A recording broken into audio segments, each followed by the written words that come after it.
almost 21 million Americans have at least one addiction, a number representing roughly 8% of the U.S. population. Yet only 10% of those people ever receive treatment. More than 90% of people who develop an addiction started drinking alcohol or using drugs before they were 18. Worldwide, approximately 300 million people currently live with an alcohol use disorder. About 88,000 people lose their lives to alcohol each year in the United States. Today's case goes beyond the statistics, illustrating, through one tragic story, the devastating impact alcohol addiction can have. In this case, it reshaped not just one life, but 17 others as well.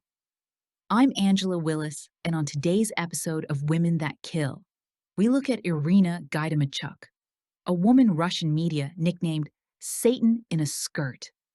She killed 17 elderly women over the course of 7 years, attacking them with an axe or a hammer and stealing whatever small amount of money she could find. She did it to buy vodka. Before we get started, make sure you subscribe and like this video. It helps more people find the show.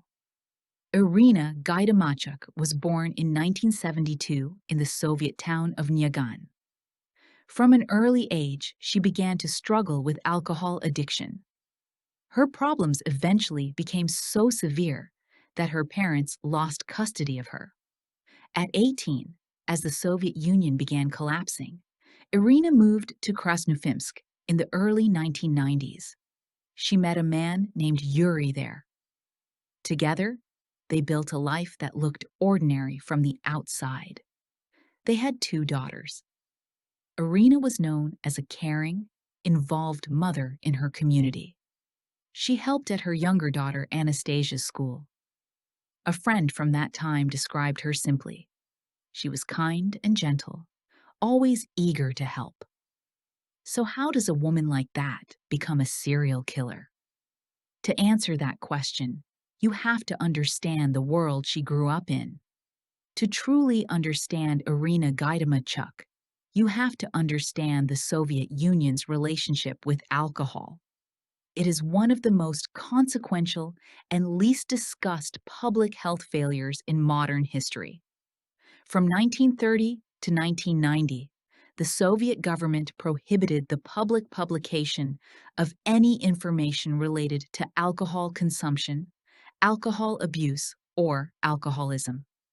The agencies responsible for collecting that data used different definitions and classifications, and, as a rule, did not share information with each other. The full picture of what alcohol was doing to Soviet society was deliberately kept out of public view. Why? The answer becomes clear when you look at the money.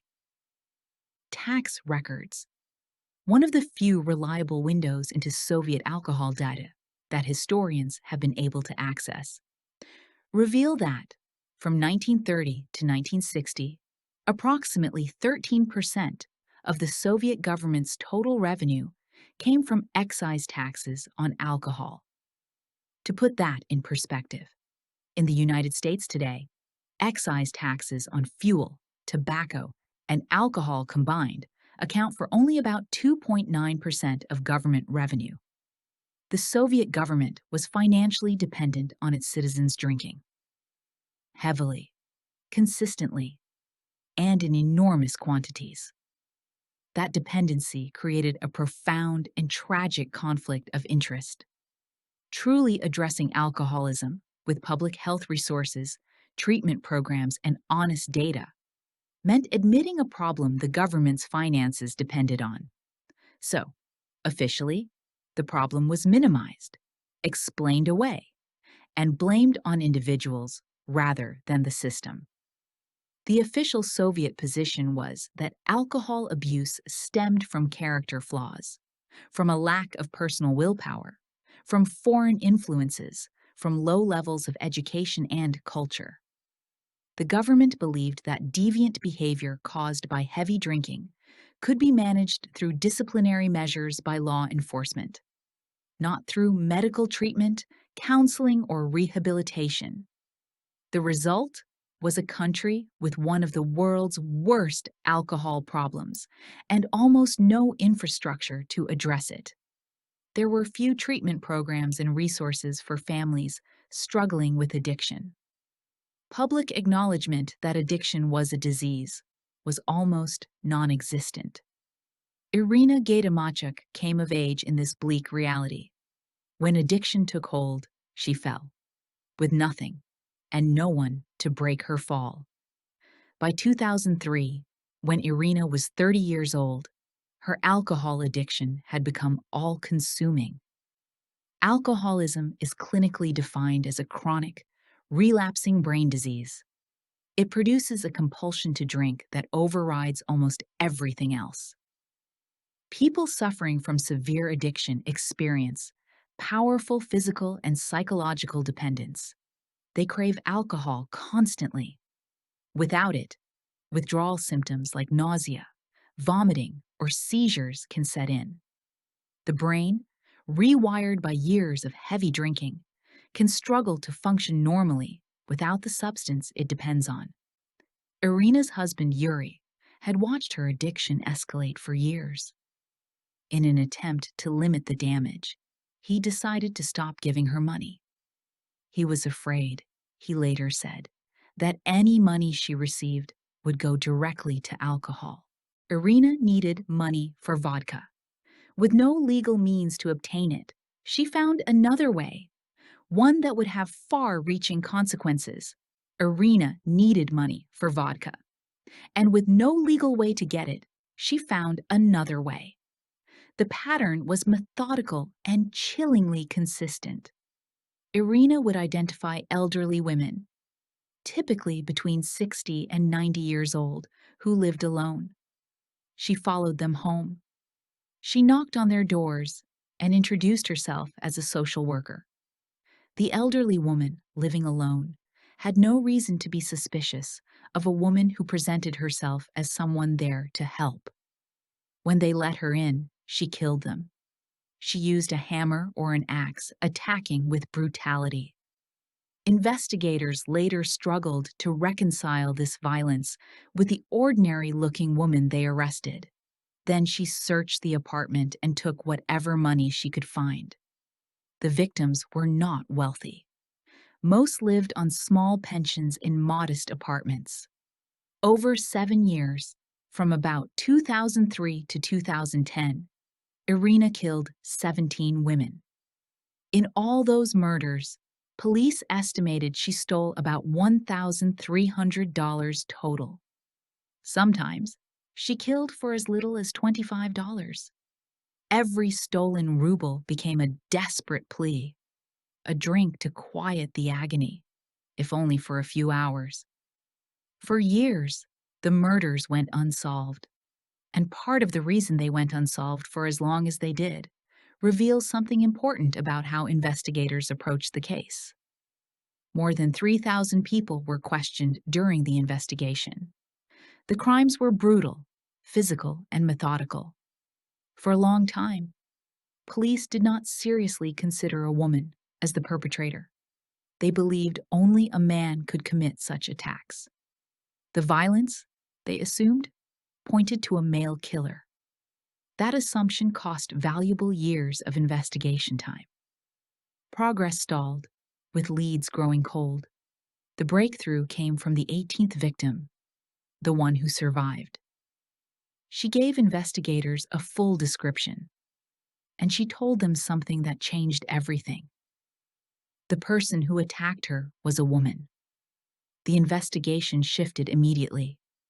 Irina Gaidamachuk was identified, and when police brought her in, she confessed.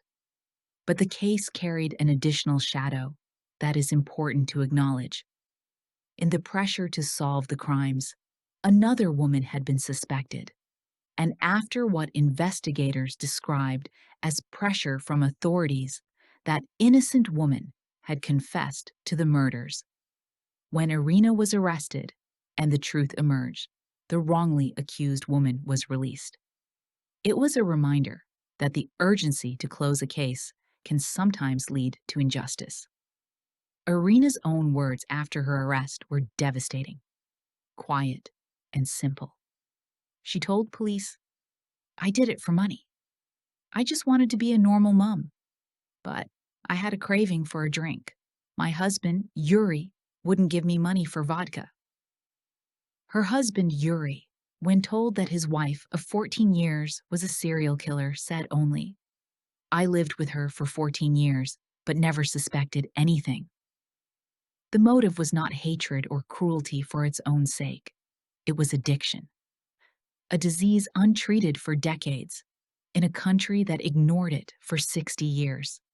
Her brain had been so changed by alcohol dependence that 17 elderly women's lives became, to her, a means to an end. That does not excuse what she did. 17 women are dead.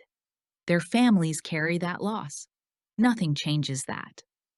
But you have to wonder, what life might have been possible, what suffering might have been spared if Irina's world had seen her as sick, not broken. Irina's trial began in February 2012. She had confessed during the preliminary investigation, but later contested it throughout the trial. In June 2012, Irina Gaidamachuk was convicted of 17 counts of murder and 1 count of attempted murder. She was sentenced to 20 years in prison. The judge explained that he had reduced the maximum sentence from 25 to 20 years. He gave the reason in court: she was a mother. The families of her victims were shattered. 17 lives, reduced to 20 years. Each year, a reminder, a wound. The thought that Irina Gaidamachuk could one day walk free left a grief that would never fully heal. At the end of every episode, if I can find the killer's birthday, I take a look at their zodiac sign, because it gives us an interesting lens through which to view who they were. Irina Gaidamachuk was born on May 22, 1972.